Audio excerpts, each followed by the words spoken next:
So today we will start exercise 13.2 based on inverse proportion. 13.1 was based on direct proportion and 13.2 is based on inverse proportion. So question number 1, which of the following are inverse proportion? Part A, the number of workers on a job and the time to complete it. अब question number 1 बताएं कौन कौन से ये जो question हैं inverse proportion में based हैं, कौन से इन्वर्स प्रोपोर्शन को फॉलो करते हैं, ठीक है।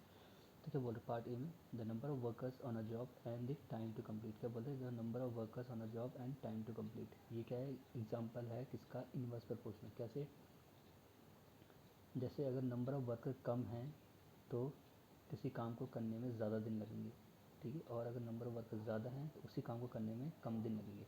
तो इसमें क्या हो रहा है, एक चीज़ अगर इंक्रीज़ हो रही है तो दूसरी चीज़ क्या हो रही है, डिक्रीज़ हो रही है, ठीक है। अगर नंबर ऑफ वर्कर कम है बस डिक्रीज़, तो जो टाइम है उस काम को कंप्लीट करने का वो क्या हो रहा है, ज़्यादा दिन ले रहा है, नंबर ऑफ़ डेज़ का इंक्रीज़ हो रहे हैं। और अगर नंबर ऑफ़ वर्कर ज़्यादा है, नंबर ऑफ़ वर्कर आप इंक्रीज़ कर दे तो जो नंबर ऑफ़ डेज़ हैं उसको कंप्लीट करने वो क्या हो रहे हैं, कम हो रहे हैं, तो डिक्रीज़ हो रहे हैं। तो एक चीज़ इंक्रीज़ हो रही है तो एक चीज़ डिक्रीज़ हो रही है, तो इसका एग्जाम्पल है इन्वर्स प्रोपोर्शन का, ठीक है। Part B, the time taken for a journey and the distance travel in uniform speed, ठीक है। अब बोले time taken for a journey and distance travel in a uniform speed, ये किसका एग्जांपल है, डायरेक्ट प्रोपोर्शन। कैसे, आप एक ही स्पीड से चल रहे हो, आपने अगर अपने घर से जर्नी स्टार्ट करी और आपकी स्पीड 50 किलोमीटर पर आवर है और उसी स्पीड में आप जिस डेस्टिनेशन में पहुंचना है उसी स्पीड में चल रहे हो, ठीक है, तो आपको टाइम उतना ही लगेगा जितनी आपकी स्पीड है, ठीक है।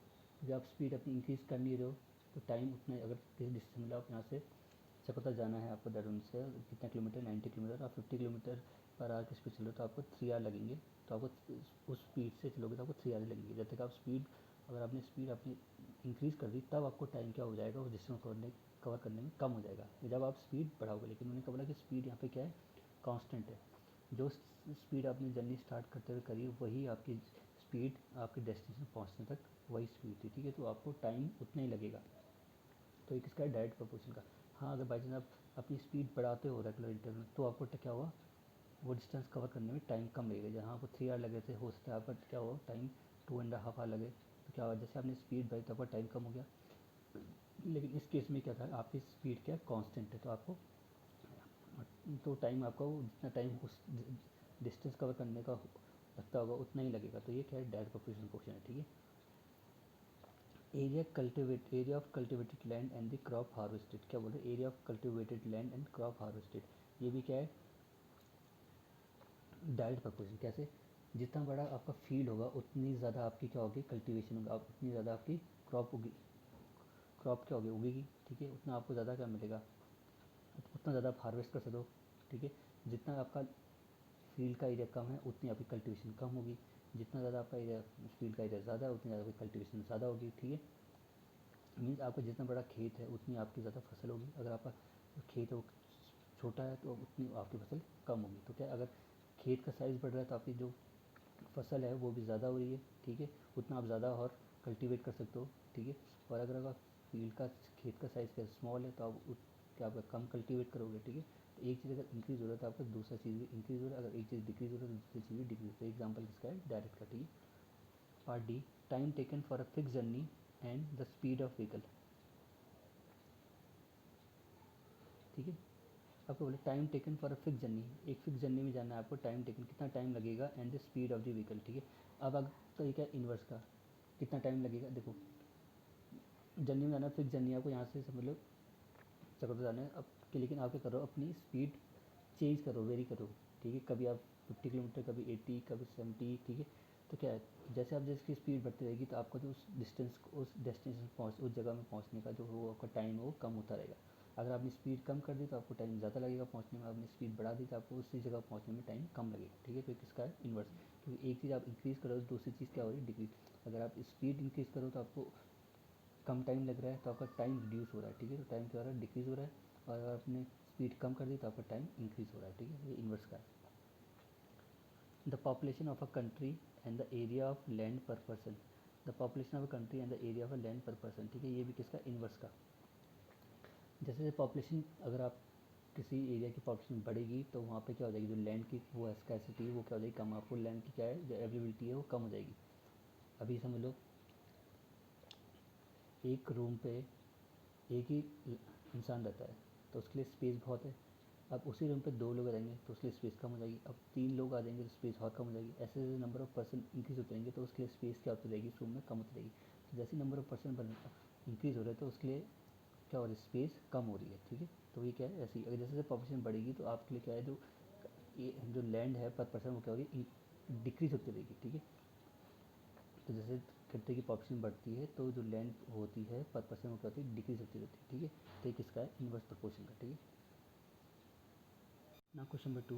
In a TV game show, the prize money of rupees 1 lakh is to be divided equally amongst the winner. Complete the following table and find whether the prize money given to an individual winner is directly or inversely proportion to the number of winners। क्या बोल रहे हैं, एक TV game show है उसमें prize money distribute कर रहे हैं, जो प्राइज मनी का अमाउंट है वो कितना है, 1 लाख, ठीक है। और आपको इक्वली डिवाइड करना है विनर्स पे, ठीक है। अब आपको इस टेबल को देख के, जो टेबल के हमें गिवन है इसको देख के बताना है जो प्राइज मनी है इंडिविजुअल को वो क्या कौन सा रिलेशन फॉलो करिए, या तो प्राइज मनी पर पर्सन डायरेक्टली प्रोपोर्शन में है या प्राइज मनी पर पर्सन इनडायरेक्टली प्रोपोर्शन में या इनवर्स प्रोपोर्शन में है, ठीक है। तो देखो नंबर ऑफ विनर, एक विनर है, अगर तो एक ही विनर फर्स्ट विनर आएगा, जो फर्स्ट आएगा उसको क्या मिलेगा, ठीक है, उसको मिलेगा 1 लाख, ठीक है। सेकंड वाले को मिलेगा 50,000। तो थर्ड आएगा उसको कुछ अमाउंट मिलेगा जब, ठीक है। फिर फोर्थ क्या नंबर में, 4 विनर को इतना अमाउंट, एक विनर को इतना अमाउंट मिलेगा, 2 विनर को इतना अमाउंट मिलेगा, 4 को कितना मिलेगा, 5 विनर को कितना मिलेगा, 8 विनर होंगे उनको कितना मिलेगा, तो 10 विनर होंगे उनको कितना है, 20 को, ठीक है। तो हमें बताना है कि ये ये जो ये प्राइज़ मनी है और वर्सेस क्या है, नंबर ऑफ विनर क्या है, इनवर्स प्रोपोर्शन है डायरेक्ट प्रोपोर्शन में, ठीक है। तो देखो ये हो गया आपका x1, इसको हमने मान लिया, तो ये है हमारा, ये हो जाएगा हमारा x, ठीक है। और ये हमारा क्या है, y। तो x1 y1 x2, तो x1 x2 x3 x4 x5 x6 x7 y1 y2 y3 y4 y5 y6 y7, ठीक है। तो हम देखेंगे कैसा है, फर्स्ट पर्सन का हमें दे रखा है, सेकंड पर्सन का हमें दे रखा है, हम कहाँ से निकालेंगे, थर्ड से, ठीक है। तो y3 क्या होगा, जो टोटल अमाउंट हमें पहले तो फर्स्ट कितना अमाउंट था, 1 लाख, 1 लाख को इक्वली डिवाइड करना है, तो 1 लाख को कितना है, यहाँ पे कितने पर्सन है, 4। तो 1 लाख को डिवाइड कर दिया 4 से, नंबर ऑफ पर्सन से कितना आया, 25,000, ठीक है। अब यहाँ पे कितने पर्सन, 5। टोटल प्राइज मनी कितना था, 1 लाख। तो 1 लाख को कितने नंबर ऑफ पर्सन से डिवाइड कर दिया, 5 से। तो y4 की वैल्यू कितनी आ गई, 20,000, ठीक है। अब यहाँ पे नंबर ऑफ विनर्स कितने, 8, और टोटल प्राइज मनी कितनी थी, 1 लाख। तो 1 लाख को कैसे डिवाइड कर दिया, 8 से। अब प्राइज मनी कितनी आई, 12,500।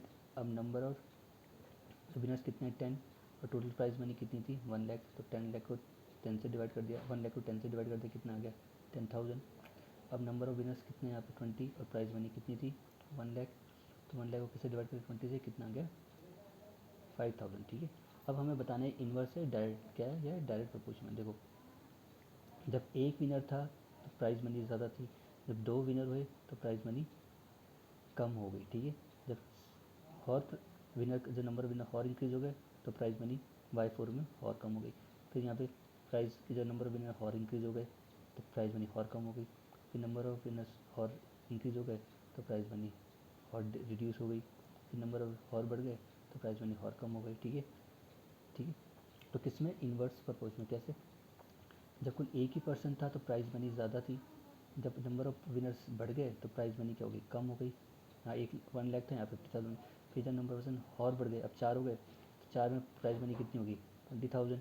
जब नंबर ऑफ विनर 5 हो गए तो प्राइज मनी अब कितनी हो गई, 12,500, फिर और कम हो गई। जब विनर्स नंबर ऑफ विनर 8 हो गए तो प्राइज मनी और रिड्यूस हो गई 10,000 में। जब नंबर ऑफ विनर 10 थे तो प्राइज मनी, जब नंबर ऑफ विनर 20 थे प्राइस मनी और कम हो गई। तो जैसे जैसे नंबर ऑफ विनर बढ़ रहे हैं तो जो प्राइस का अमाउंट है वो क्या हो रहा है, रिड्यूस हो रहा है। तो क्या बढ़ रहा है, नंबर ऑफ विनर बढ़ रहे हैं, मतलब इंक्रीज़ हो रहे हैं, और क्या रिड्यूस हो रहा है, प्राइस का अमाउंट रिड्यूस हो रहा है। तो एक चीज़ इंक्रीज़ हुई, दूसरी चीज़ रिड्यूस हुई। तो क्या होता है, इन्वर्स में क्या होता है, यही तो होता है, एक चीज़ अगर बढ़ती है तो दूसरी चीज़ घटती है। Means one, if one thing increases then the other thing decreases, this is the example of inverse proportion. तो ये किसका एग्जाम्पल है, इनवर्स प्रोपोर्शन का, because relation between winners and prize money. क्योंकि अगर विनर्स का जो नंबर है वो इंक्रीज हो रहा है तो प्राइज मनी का जो अमाउंट है वो रिड्यूस हो रहा है, ठीक है। ना question number 3, Reshma is making a wheel using spokes He want to fix equal spokes in such a way that the angle between any pair of consecutive spokes are equally, ठीक है, help him by completing the following table. क्या बोल रहे हैं, रेशमा एक wheel बना रही है यूजिंग स्पोक्स, ठीक है, साइकिल का जो व्हील होता है इसमें स्पोक्स होते हैं, ठीक है। He want to fix equal spokes in such a way that angle between any pair of consecutive spokes are equal, वो है लेकिन उसको ऐसे फिक्स करना है वो स्पोक्स की जो कॉन्जिक्यूटिव स्पोक्स मतलब दो स्पोक्स के बीच में जो एंगल होना चाहिए वो इक्वल होना चाहिए। अगर फर्स्ट हम लोग एक व्हील में 8 स्पोक्स हैं तो जो फर्स्ट और सेकंड स्पोक के बीच में एंगल बनेगा वही एंगल सेकंड और थर्ड के बीच में बनना चाहिए, वही थर्ड और फोर्थ के बीच में एंगल बनना चाहिए, वही फोर्थ और फिफ्थ के, ऐसे करके इक्वल एंगल बनना चाहिए, ठीक है। तो bye completing the following table, ठीक है, टेबल आपको दे रखी है। नंबर ऑफ स्पोक्स एक्स है हमारा, 4 स्पोक्स, तो एंगल बिटवीन कॉन्जिक्यूटिव स्पोक्स तो कितना, वो उसको हमने वाई मान लिया, एंगल बिटवीन कॉन्जिक्यूटिव स्पोक्स, ठीक है, दो कॉन्जिक्यूटिव स्पोक्स के बीच में कितने का एंगल बन रहा है 90 का, अगर 4 स्पोक्स हैं। अगर 6 स्पोक्स हैं तो कॉन्जिक्यूटिव स्पोक्स के बीच में कितने का एंगल बन रहा है 60 का। अगर 8 स्पोक्स हैं इस व्हील में तो कॉन्जिक्यूटिव एंगल कितना बन रहा है वो हमें निकालना है y3। ऐसे 10 स्पोक्स हैं तो कितने का एंगल बनेगा, अगर 12 स्पोक्स हैं एक व्हील में तो कितने का एंगल बनेगा दो कॉन्जिक्यूटिव स्पोक्स के बीच में, अगर टोटल स्पोक्स 15 हैं तो कॉन्जिक्यूटिव एंगल कितने का बनेगा, ठीक है। जैसे ये कितने स्पोक्स इसमें 1 2 3 4 5 6, तो 1 और 2 इसके बीच, इन दो के बीच में जो एंगल बनेगा वही इन दो के बीच में बनना चाहिए, वही इन दो के बीच में एंगल बनना चाहिए, वही इन दो के बीच में, और वही इन दो के बीच में, और वही इन दो के बीच एंगल सब में सेम आना चाहिए, ठीक है। तो part 1, are the number of spokes and the angle formed the pair of consecutive spoke is inverse proportion. क्या बोल रहा है, क्या जो नंबर ऑफ स्पोक्स हैं और जो एंगल फॉर्म हो रहा है, जो एंगल बन रहा है कॉन्जिक्यूटिव स्पोक्स के बीच में वो इनवर्स प्रोपोर्शन में, ठीक है। नंबर ऑफ स्पोक्स और angle between two consecutive spokes का जो रिलेशन हो क्या इनवर्स है। सेकेंड पार्ट में, calculate the angle between a pair of consecutive spoke on a wheel with 15 spoke. आपको अब कैलकुलेट करना है एंगल, कितना एंगल बनेगा pair of consecutive spokes on a wheel with 15 spoke. अब कितना एंगल बनेगा उस व्हील में जिसमें 15 स्पोक्स है, मीन्स हर स्पोक, दो स्पोक के बीच में कितने का एंगल बनेगा, लेकिन उस जो व्हील, जिस व्हील के हम बात कर रहे हैं उसमें कितने स्पोक्स हैं 15, ठीक है। थर्ड पार्ट बोल रहे हैं how many spokes would be needed if the angle between a pair of consecutive spokes is 40। अब बोल रहे हैं थर्ड पार्ट में कितने नंबर ऑफ स्पोक्स चाहिए होंगे उस व्हील में हमें, अगर उन दो कॉन्जिक्यूटिव स्पोक्स के बीच में एंगल जो बन रहा है वो कितना बन रहा है 40। इस बार हमको उन्होंने आपको एंगल बताया कि दो स्पोक्स के बीच में कॉन्जिक्यूटिव स्पोक्स के बीच में कितने का एंगल बन रहा है 40, तो बताओ उस व्हील में कितने स्पोक्स रहे होंगे, ठीक है। तो x1 हमारा 4 हो गया, x2 हमारा 6 हो गया, x3 हमारा 8 हो गया, x4 हमारा 10 हो गया, x5 हमारा 12 हो गया, x6 हमारा 15 हो गया, ठीक है। x1 x2 x3 x4 x5 x6, ठीक है। फिर y1 y2 y3 y4 y5 y6, ठीक है। तो देखो फर्स्ट पार्ट में क्या पूछा था, are the number of spokes and angle form the pair of consecutive spokes is inverse proportion. क्या जो नंबर ऑफ स्पोक्स हैं वो इनवर्स प्रोपोर्शन में है किसके, angle form between consecutive spokes, ठीक है। तो देखो yes the number of spokes and the angle formed the pair of consecutive spokes is inversely proportional because as the number of spokes increases the angle between the pair of consecutive spokes decreases। जैसे जैसे अगर एक अभी wheel में कुल समझ लो 3 spokes हैं, जैसे ही दिखाता हूँ, ये समझ लो ये व्हील है अभी इसमें कुल 3 स्पोक्स हैं 1 2 3, जो एंगल बनेगा वो क्या बढ़ेगा, लार्ज बनेगा, ठीक है, ग्रेटर बनेगा। ये भी एंगल का बड़ा उसकी वैल्यू आएगी, इस एंगल की बड़ी वैल्यू आएगी। अब इसमें क्या हो गया, अब इस व्हील में कितने स्पोक्स आ गए 1 2 3 4 5 6। अब जो व्हील की जो स्पोक्स की स्पेस थी वो कम हो गई, तो अब ये एंगल कम, जो एंगल जो बड़ा बन रहा था वो क्या हो गया, अब कम हो गया, ठीक है। यहाँ पे भी कम बनेगा, यहाँ पे भी कम बनेगा, यहाँ पे भी कम, यहाँ पे कम। इसके पहले व्हील के कंपैरिजन में यहाँ पे एंगल क्या बनेंगे, स्पोक्स के कॉन्जिक्यूटिव स्पोक्स के बीच में कम बनेंगे, ठीक है।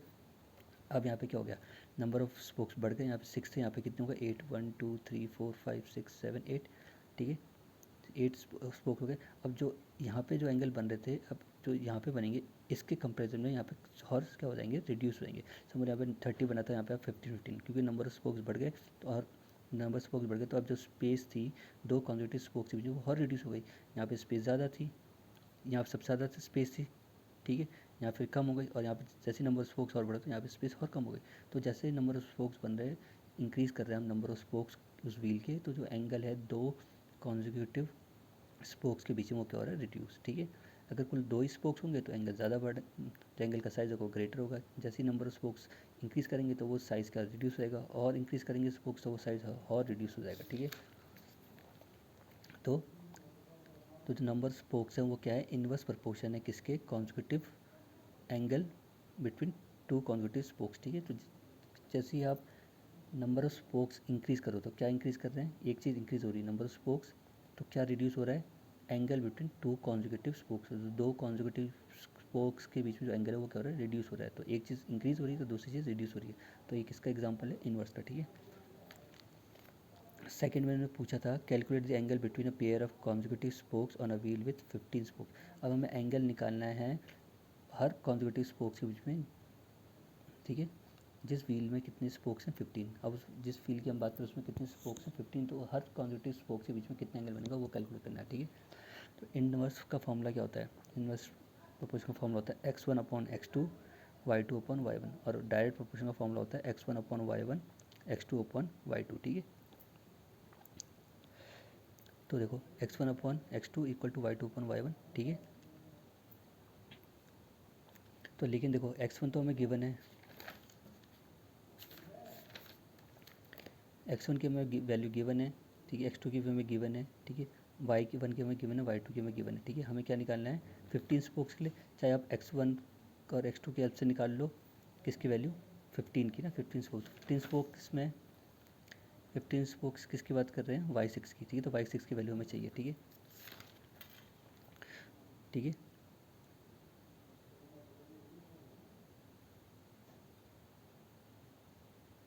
नहीं सेकंड वाले में पूछा था calculate the angle between the pair of conjugative spokes on the wheel with 15 spokes. ठीक है, अब उसमें कितने स्पोक्स हैं, 15 स्पोक्स हैं, हमें एंगल निकालना है ना, एंगल। ठीक है, ठीक है, तो पहले मैं निकाल रहा हूँ x1 हमें क्या दे रखा है, y1 का हमें एंगल दे रखा है, y1 का एंगल दे रखा है, y2 को दे रखा है। अब मैं इसका एंगल निकाल रहा हूँ, y3 की वैल्यू निकाल रहा हूँ, y4 की, y5 की और y6 की। ठीक है, तो देखो x2/x3 इक्वल टू y3/y2। ठीक है, क्योंकि y3 की वैल्यू हम पे नहीं है, तो x2 हमें पता है, x3 हमें पता है, y2 में पता है, y3 नहीं पता हमें। ठीक है, x2 6 है, x3 हमारा 8 है, y3 हमारा अननोन है, और y2 हमें गिवन है 60। ठीक है, तो y3 ये क्रॉस मल्टीप्लाई हो जाएगा 60 इंटू 6। ठीक है, y3 किससे मल्टीप्लाई होगा, 8 से, y3 से रहेगा 8 किसके नीचे आ जाएगा, इनके नीचे। ठीक है, इसे कैंसिल करोगे तो कितना एंगल आ जाएगा, 45 डिग्री। तो y3 में कितने का एंगल बन रहा है, 45 डिग्री का। ठीक, अब हम किसकी वैल्यू निकालेंगे, 5/4 की। ठीक है, तो आप चाहे x1/y4, ठीक है, upon Y x1/x4 equal to y4/y1 से भी निकाल सकते हो। मैं निकाल रहा हूँ x3/x4 से इक्वल टू y4/y3 से। ठीक है, तो x3/x4 इक्वल टू y4/y3। ठीक है, तो x3 हमें कितना गिवन है, 8, x4 हमें कितना पता है, 10, y4 हमारा नोन है, y3 हमने भी कैलकुलेट करा 45। ठीक है, तो 45 किससे मल्टीप्लाई हो जाएगा, 8 से। ठीक है, और y4 किससे मल्टीप्लाई हो जाएगा, 10 से। ठीक है, तो ये आपको कितना देगा, 45 इंटू 8 देगा आपको 360, 10 से डिवाइड करोगे कितना आ जाएगा, 36 डिग्री। तो y4 कितना आ गया, 36 डिग्री। ठीक है, अब y4 आ गया, y3 आ गया, अब हम क्या निकालेंगे, y5। अब आपकी मर्जी है, आप x4/x5 इक्वल टू y5/y4 कर लो। मैं किससे निकाल रहा हूँ, x3/x5 इक्वल टू y5/y3। अब x4/x5 इक्वल टू y5/y4 से निकाल सकता हूँ। मैं निकाल रहा हूँ x3/x5 इक्वल टू y5/y3 से। ठीक है, x3 में पता है 8 है, x5 हमें पता है 12 है, इक्वल टू y5 हमारे लिए अननोन है तो y5 ही रहेगा, और x। ठीक है, और यहाँ पे x3 हमने कितना निकाला था, y3 हमने कितना निकाला था, 45। ठीक है, ये 8 से मल्टीप्लाई हो जाएगा। ठीक है, y5 से मल्टीप्लाई होगा 12 से, y5 ऐसे रहेगा 45 इंटू 8, और 12 कहाँ जाएगा, नीचे। ठीक है, 45 इंटू 8 क्या देगा आपको, 360, और 12 से डिवाइड करोगे कितना आ जाएगा, 30 डिग्री, ठीक है। तो y5 भी हमारा आ गया। तो हमें y5 पूछा था ना, y5 आ गया। अब उन्होंने हमसे सेकंड बार में पूछा था calculate the angle between pair of conjugative spokes on a wheel with 15 spokes, जिसमें कितने स्पोक्स हैं 15, ठीक है। 15 स्पोक्स वाला क्या है वो y6 है, ठीक है। अब मैं फॉर 15 स्पोक्स हमारा क्या है y6 वाला है, तो मैं निकाल रहा हूँ उसे x1 अपॉन x6 से। आप निकाल सकते हो x5 upon x6 equal to y6 upon y5 से, ठीक है। मैं कैसे निकाल रहा हूँ x1 upon x6 equal to y6 upon y1। आप निकाल सकते हो x1 अपॉन x6, आप निकाल सकते हो x5 upon x6 equal to y6 upon y5 से, ठीक है। तो x1 हमारा कितना है 4, x6 हमारा कितना है 15, ठीक है। y6 हमारा अननोन है और y1 हमें गिवन था 90, ठीक है। 90 इंटू 4 और ये 15 कहाँ जाएगा नीचे, तो y6 की वैल्यू कितनी आ जाएगी 24 डिग्री। सो जिस व्हील में 15 स्पोक्स है तो हर दो कॉन्जुगेटिव स्पोक्स के बीच में कितने का एंगल बन रहा है 24 डिग्री, ठीक है। तो किसी अगर एक व्हील जिस व्हील में 15 स्पोक्स है, ठीक है, तो हर दो कॉन्जुगेटिव स्पोक्स के बीच में कितने का एंगल बन रहा है 24 डिग्री का, ठीक है। थर्ड में उन्होंने पूछा था हमसे how many spokes would be needed if the angle between a pair of conjugative spokes is 40। अब बताओ वो बोले कि उस व्हील में कितने स्पोक्स रहे होंगे जिसमें हर दो कॉन्जुगेटिव स्पोक्स के बीच में कितने का एंगल बन रहा है 40 का। अब देखो व्हील किस फॉर्म में, सर्कल में, और सर्कल का कंप्लीट एंगल कितने का होता है, सर्कल का एंगल कितने का होता है 360 का।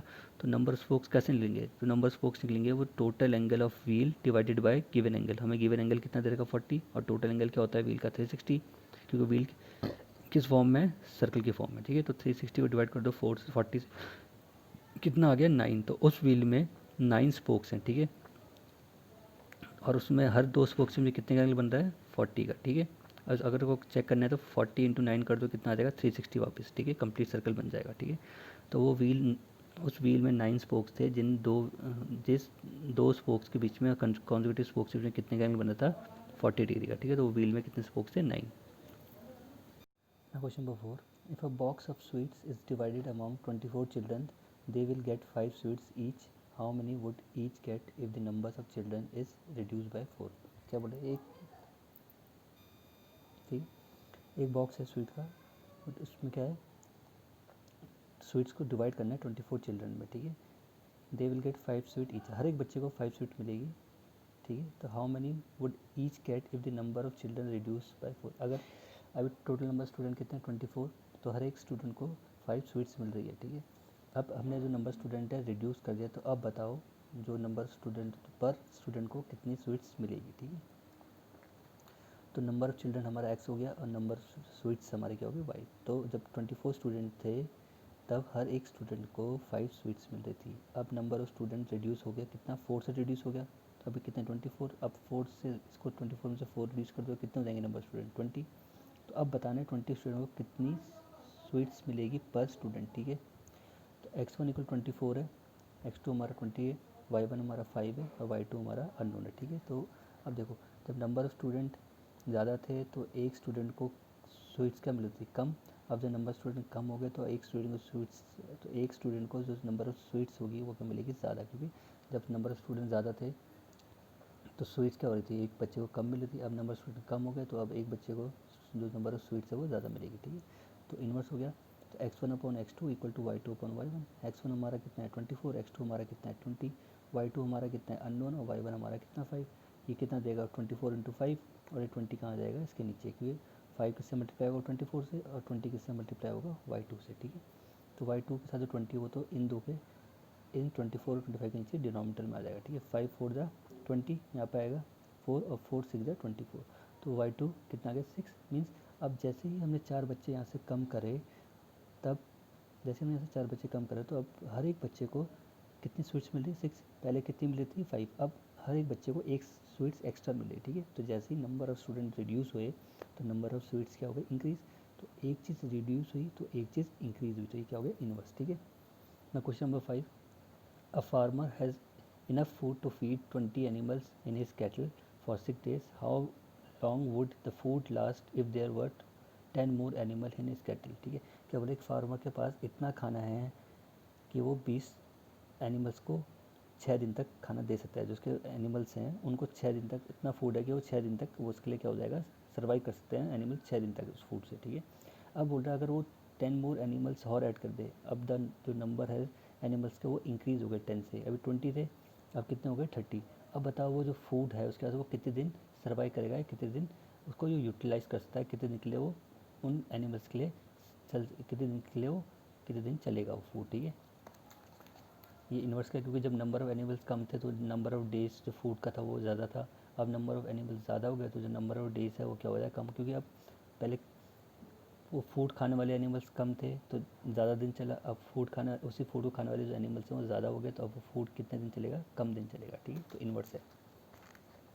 तो नंबर ऑफ़ एनिमल्स मेरा एक्स हो गया और नंबर ऑफ़ डेज मेरा वाई हो गया, ठीक है। नंबर ऑफ़ डे कितना देगा, 20 एनिमल्स थे तो वो फूड कितने दिन सर्वाइव करा, 6 डेज।